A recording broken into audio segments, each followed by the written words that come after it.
It was came from nowhere. They offered me first Bakole, and I said yes, but Bakole said no, Mm. and then they came after with David Adeleye, and he agreed to fight me.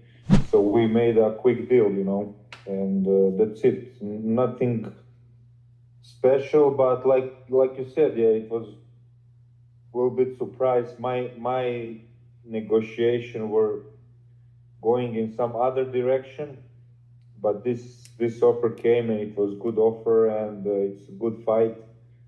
So that's it. But that's interesting because Bakole is considered like the boogeyman of the division, but he turned down the fight. Yeah. He's boogeyman, maybe for girls because he's ugly and fat, but Yeah. not for real fighters. There is a segment of Filip Hrgovic ripping into Martin Bakole, stating that Martin Bakole didn't want that fight. He turned that fight down, in fact. And there you go. He is the boogeyman of girls. You know what? You gotta love Filip Hrgovic because English is his second language, but he uses this second language enough to talk enough trash talk to be humorous. You know what I mean? He puts his words into such destructive style when it comes to talking trash. You know what I'm saying? Uh, he's big and he's fat. And let me counterpunch. I think that Martin Bakole, this ain't the first time that people claim that Martin Bakole didn't want to fight. This is probably the third or fourth occasion that people claim that Martin Bakole was offered a fight and didn't want that shit. The Zili Zhang incident, remember when the Zili Zhang fight, he didn't want that fight.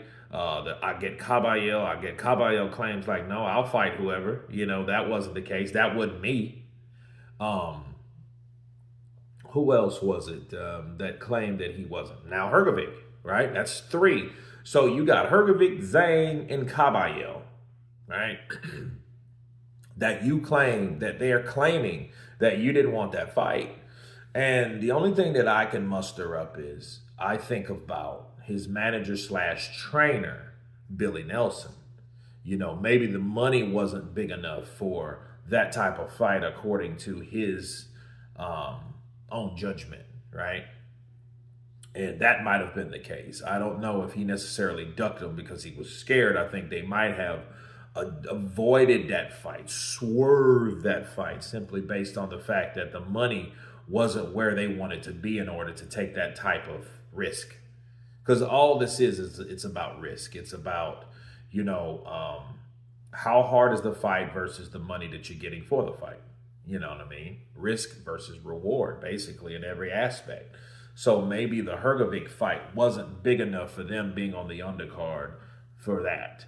And you look at what Bakole is involved in or in talks with now, it's Moses Atoma, and that's a headliner. So, would you headline Moses Atoma, which that's in the M's, versus something that may be lower than that, fighting Hergovic, but Hergovic has a good point. Like, listen, I wanted to fight.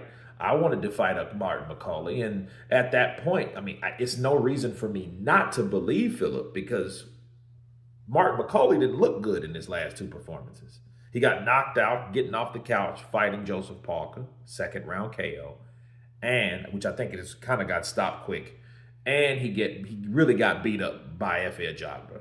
You know what I mean? He took a beating against Efe, and then he ran out of gas, and he had everybody thinking like, okay, well, who is this dude now? Who's this new fat guy that doesn't seem to have stamina?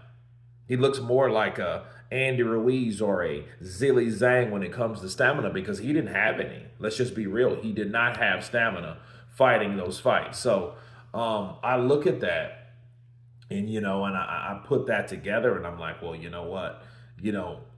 Who wouldn't want to fight Martin Bakole now? Maybe he ain't the boogeyman. Maybe it's I get Caballero because, he just talked a lot and promoted himself about what he did in sparring and what he could do and those claims versus what we saw in his last two performances ain't really looked too spectacular or anything special. In fact, that's the fight that you want. That's why I can't say that Filip Hrgovic, is lying. You know what I'm saying? Because it's believable at this point. If you're Filip Hrgovic and you just took out Joe Joyce and, you've just, redeemed yourself in a couple fights and, why not take on Martin Bakole? Because he did look like he's beatable. You know what I mean? And one thing about Filip Hrgovic, he may be limited in skill, in my opinion, but he's also able to stay back in a certain angle and box like he did Zhang. And Zhang ran out of gas. That's what happened with Zhang and Hergovic. That's why that fight is contentious. Regardless of how many people think Zhang beat Hergovic, Hergovic was still younger and he was still more active in that fight because he had something that Zhang didn't have, stamina, right? So if he looked at Bakole just like he looked at Zhang, why not fight Bakole? You see what I'm saying? So I do think that Filip Hrgovic wanted that fight, and maybe, Billy Nelson and Martin Bakole probably did not fancy that fight, probably because of the money. But you guys tell me what you think of Filip Hrgovic ripping into Martin Bakole. He's fat. He's the boogeyman of girls, and he did not want to fight me. He avoided that fight because he knows he's going to get his ass whooped. Of course, please subscribe, and you guys been Counterpunch. Peace.